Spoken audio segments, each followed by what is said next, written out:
last year Michigan's defense seemed to be in man coverage almost 100% of the time. This year they seem to be mixing it up a little bit more. Can you just speak on what differences you've seen from them schematically on defense this year? Yeah, they've gone to a lot more zone, and but they mix it up, and Coach Brown does a great job of that. He's always had a lot of different coverages and a lot of different looks, and I'm sure we'll see a lot of them on Saturday.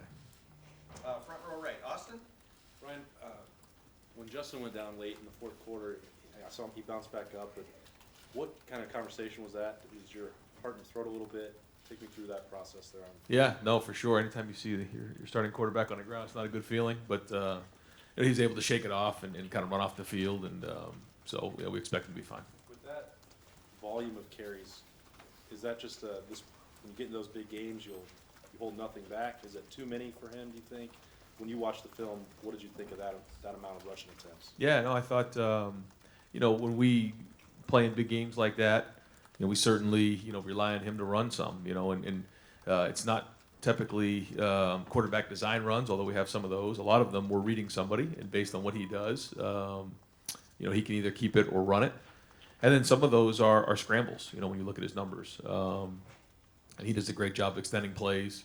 But, Penn State kind of forced him to run the ball a little bit, and he did a great job other than the 2 turnovers. I thought he was unbelievable. And so, we'll continue to do that when we think it's appropriate. Second row middle, Steve.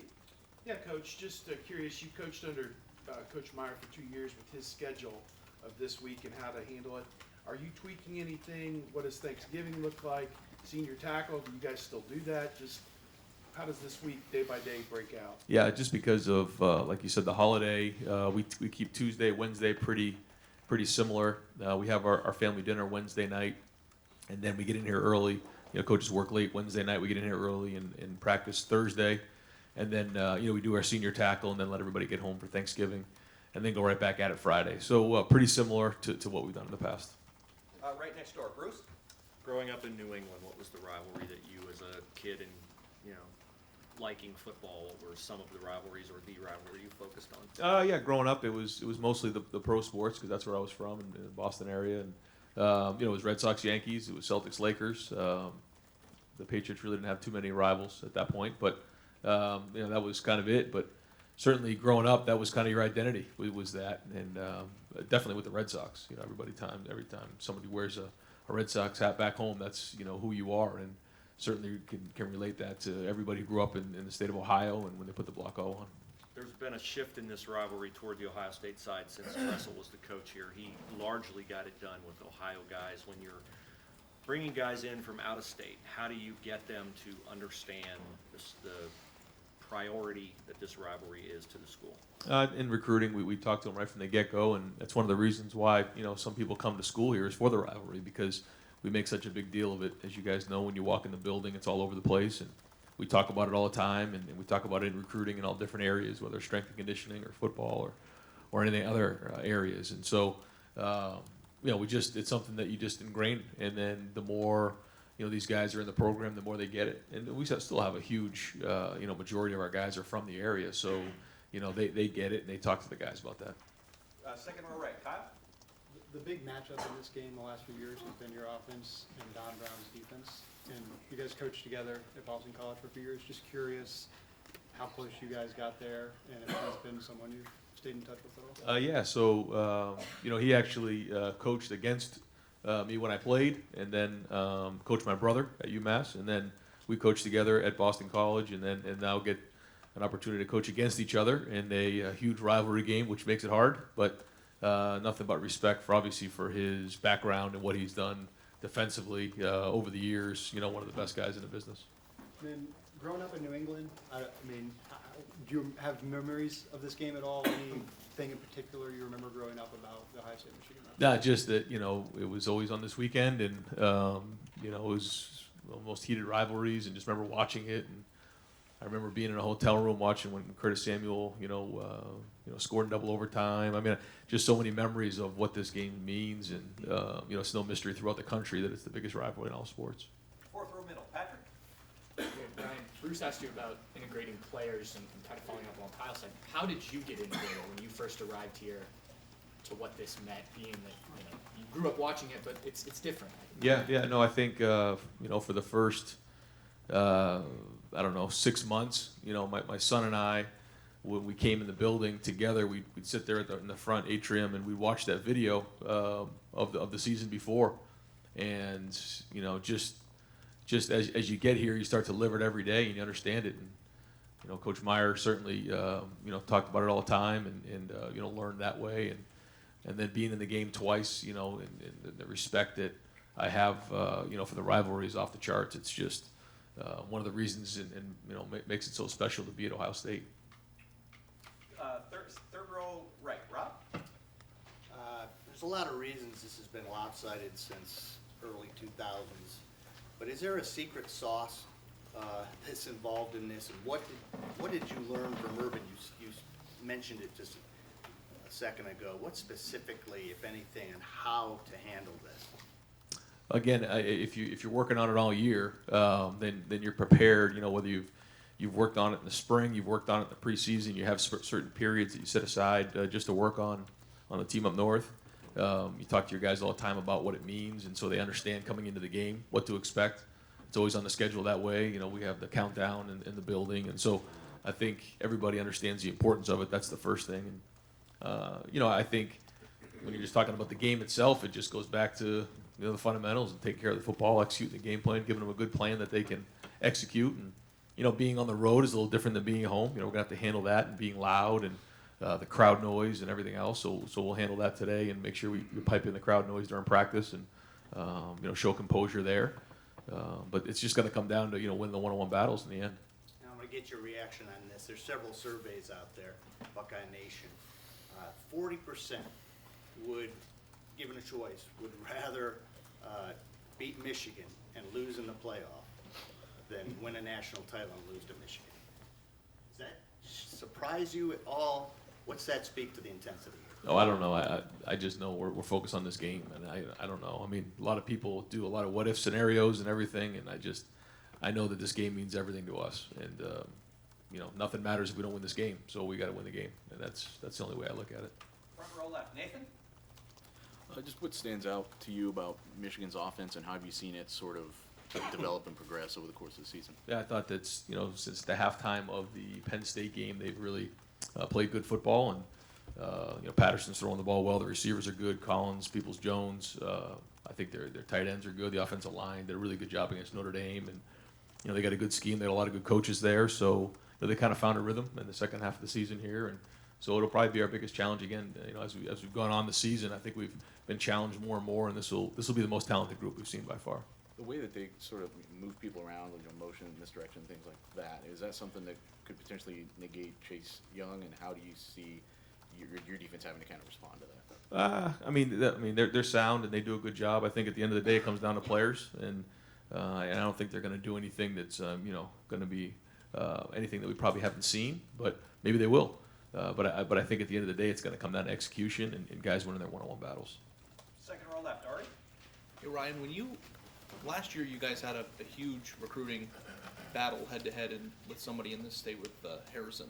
But over the course of the past 7 years, it doesn't seem like you've butted heads with Michigan at all on the recruiting trail, whether it's in this state or not. Are you ever surprised by how little of a presence they have in Ohio on the recruiting trail based on just the fact that they've won a lot of games and have traditionally done that?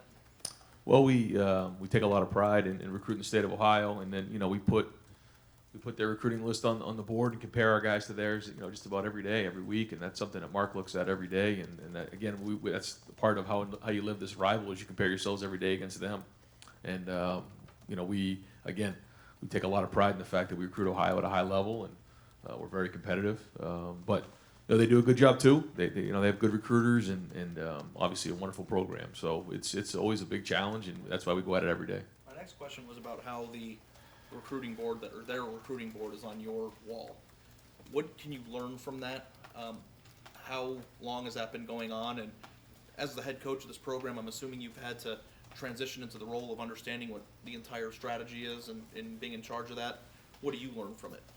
I mean, yeah, it's been there since I got here, and it just gives you some awareness of where we're at, and the battles, like you said, that we're in against certain guys, and you know, we rank our people, and And we just want to always know exactly, who those guys are because we know we're going to be playing them.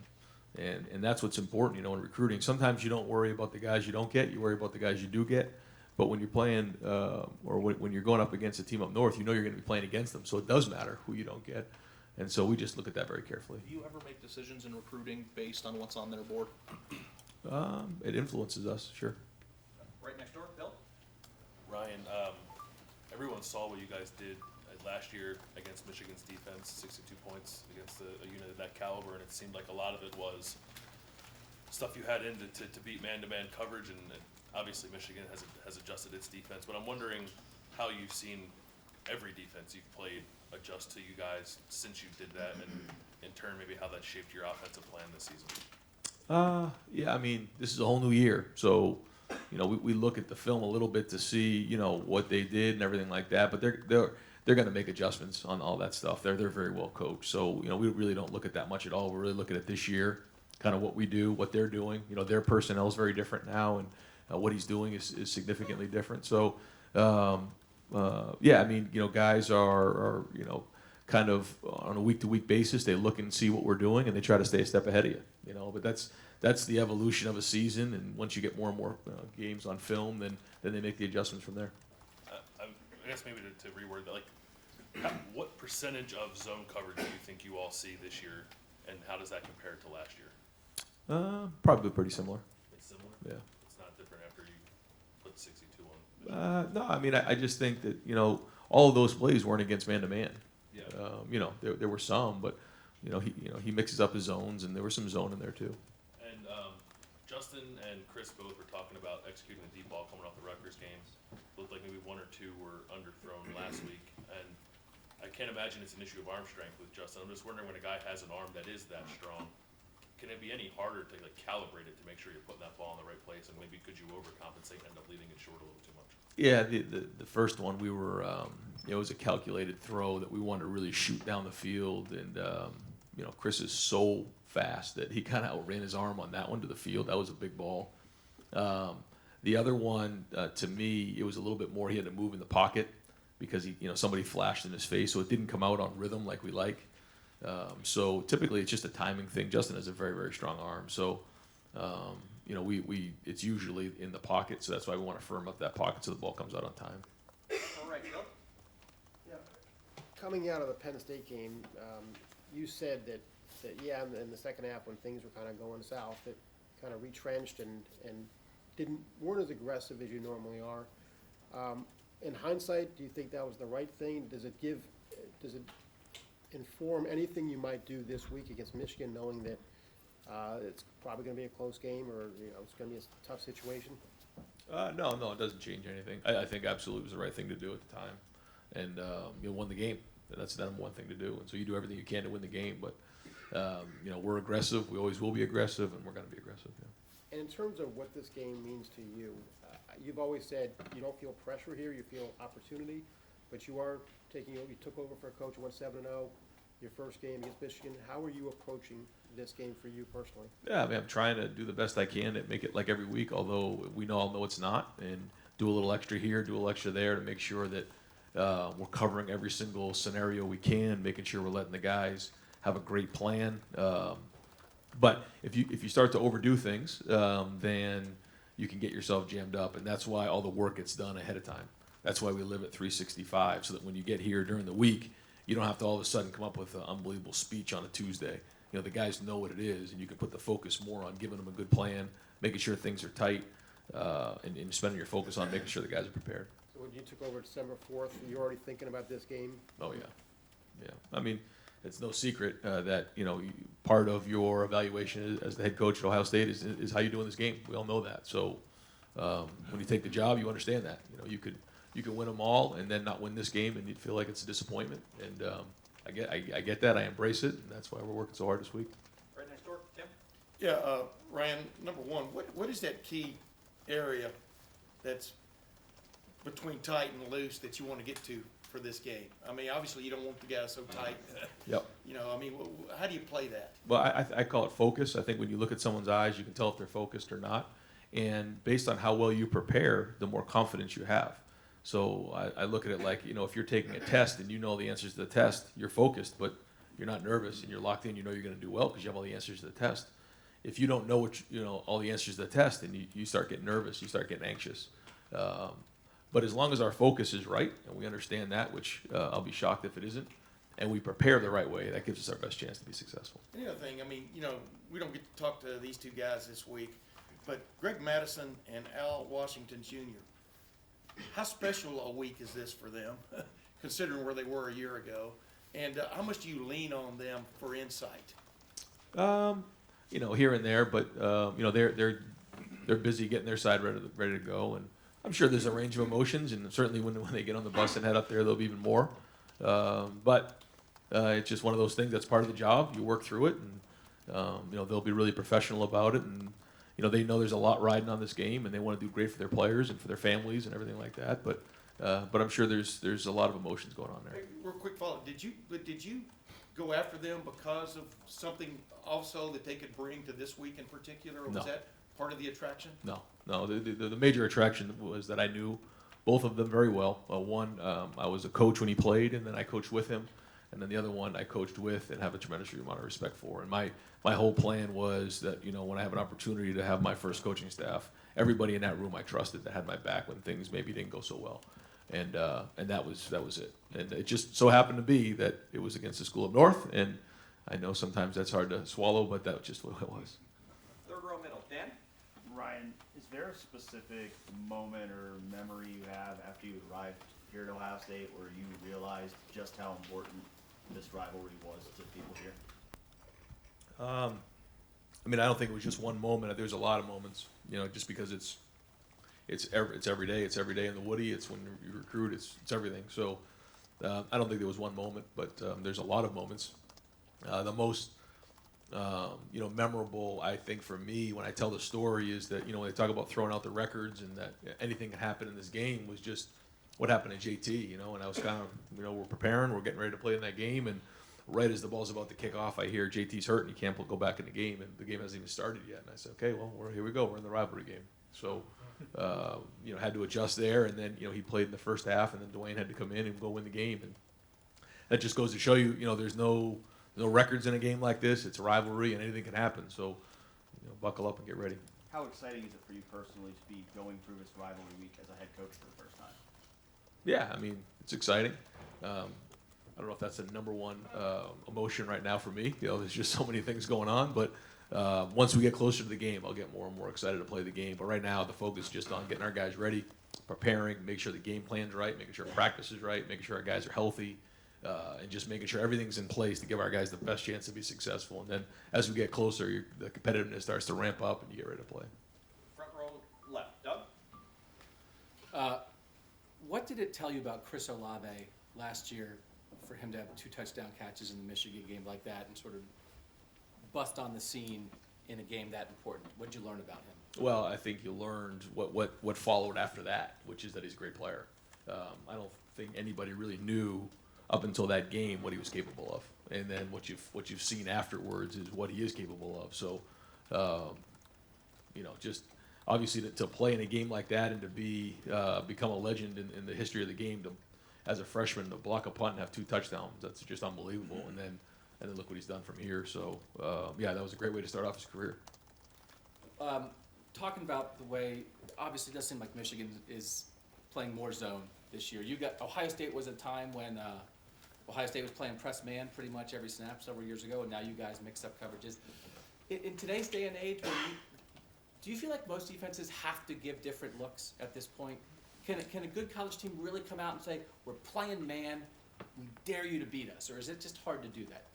I mean, yeah, teams do, and you know, teams like to change it up. I mean, I'll say this, you know, nobody gives more looks than Don Brown when it comes to different looks. I mean, he takes a lot of pride in that. I know that, and over the years, his different teams, you know, they'll play more zone than man. They'll play more zone than or man than zone. And what he does a great job of is he puts his guys in position to be successful. And so again, you know, some of those things last year, maybe it seemed like, man, they were still zone. And so he changes it up, and he does a great job. And I know he's going to do another good job this weekend. And this is a repeating question you've been asked a million times. Everybody grows up with stuff. the two previous head coaches here grew up with this. Jim Tressel and Urban Meyer could tell stories of when they were a kid, and they did, about Ohio State, Michigan.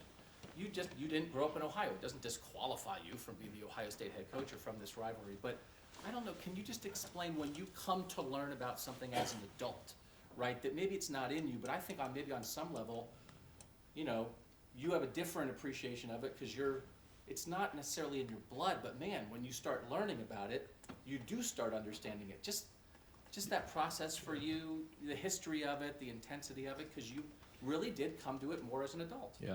Well, yeah, and I think that for me to see what this means to the people of Ohio and the Buckeye Nation, that's to me where it really hits home to me, and it strikes in my heart strong because I just see that this is everything. I just know that you know, the Ohio State football team means everything to the people of Ohio. It runs deep in their blood, and it's who they are. It's their identity. It's their pride. And to be the head coach of the football team, it's just an unbelievable responsibility, and that's why we stay late at night. We come early in the morning and make sure we do everything we can to make sure we're successful in this game because it means so much to so many people, and I take that to heart.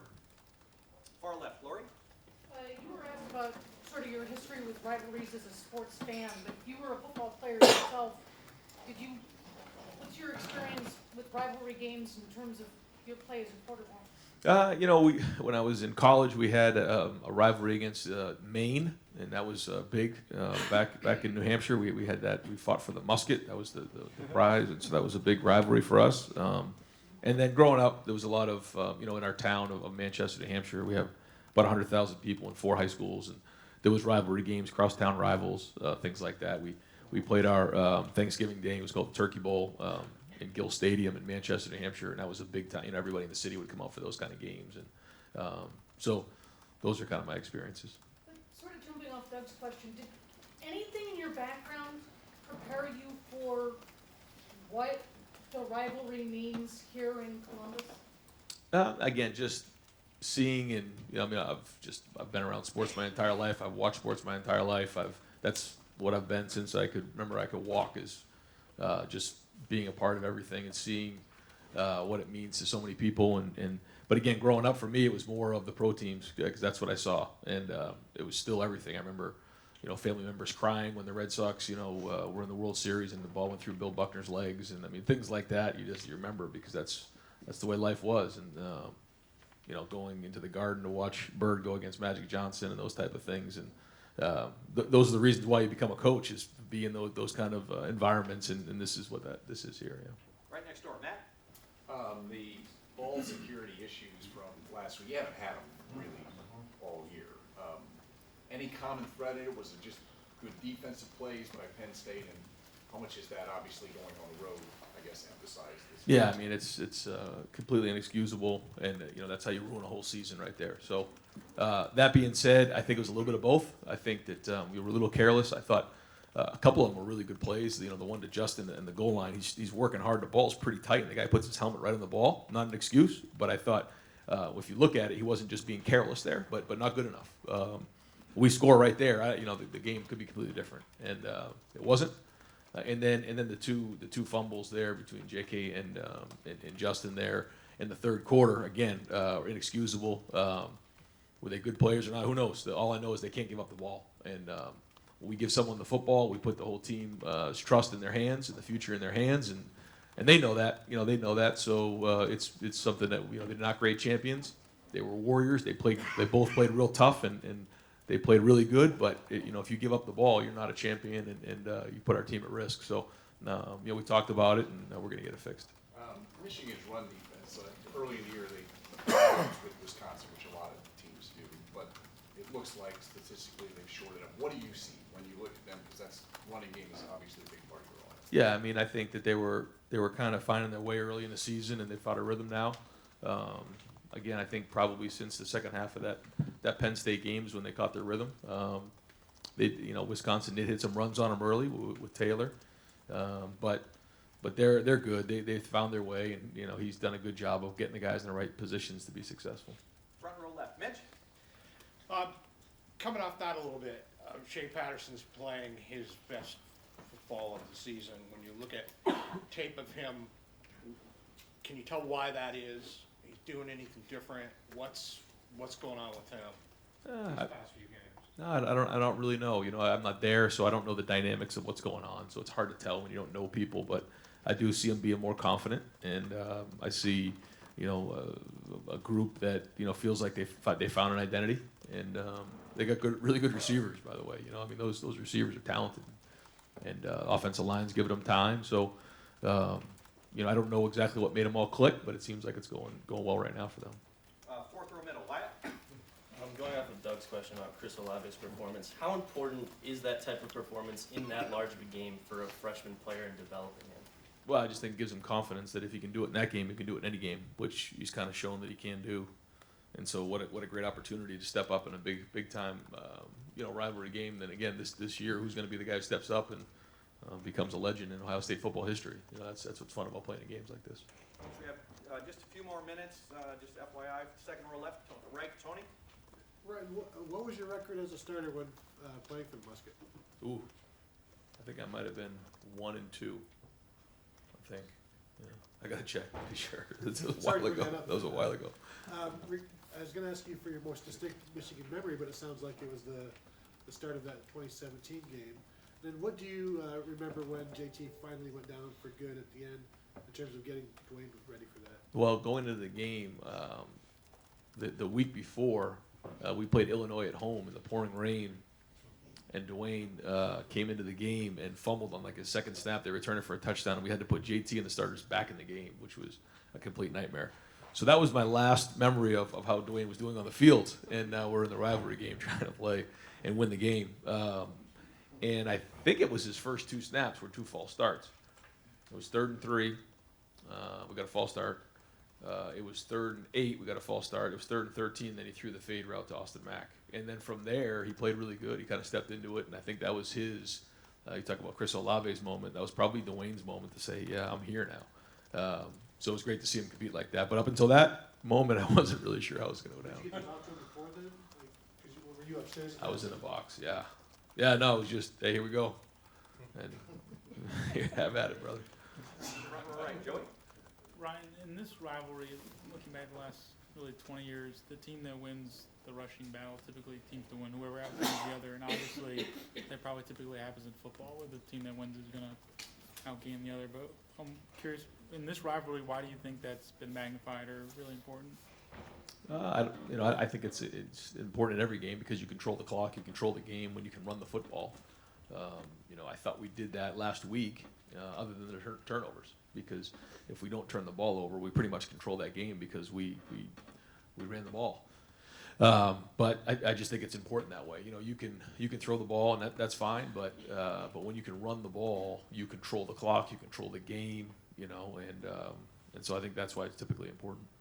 And Jonathan Cooper announced last week that he's going to pursue a red shirt, so he can appear in one more game. How do you guys determine where he comes back, how he prepares during the week, what game you want to use him for? A lot of things come into play. The depth of our D-line, his overall health, if he's exactly at 100%, what the game plan is. But it's good to know that we have a game that we can use him in if it's fit. And then certainly, he's going to play another game this year. We just don't know exactly which one yet. Fourth row right, Aaron. Ryan, in regards to having Al Washington and Greg Madison on your staff, how much of an edge do you think that gives you from a game planning perspective in terms of maybe what Don Brown might be thinking on Saturday? Not much. I mean, it's a different team. They're a different team, and there's a couple things here and there, but for the most part, you just watch the film and you got to figure out what your guys can do. Sometimes that stuff gets overrated because you start to overthink things. I mean, those guys, obviously have their hands full on the other side, so they're busy over there. Over here to the right, Don. You study these guys year round.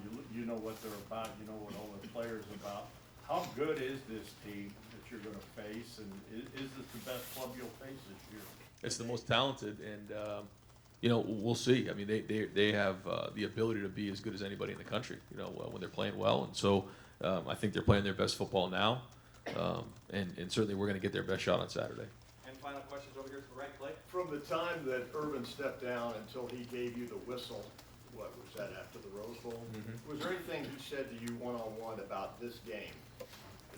No, but just because I think we talked about it all the time you know, during those 2 years was just how important it was. And, you know, we were coming off of the heels of the rivalry game last year when, you know, we played very well on offense. So, you know, in the time that we had put into that game plan, and I think he understood that, you know, how much I appreciated, you know, what he did to build this rivalry up in his 7 years here and what his record was. And to think that, you know, he's 7-0 is just completely overwhelming sometimes. But all you do is you just put one foot in front of the other and you just keep working. And that's all we've done. That's all our coaching staff has done. That's what I've done. And we're going to do the same thing this week. Coach, thank you.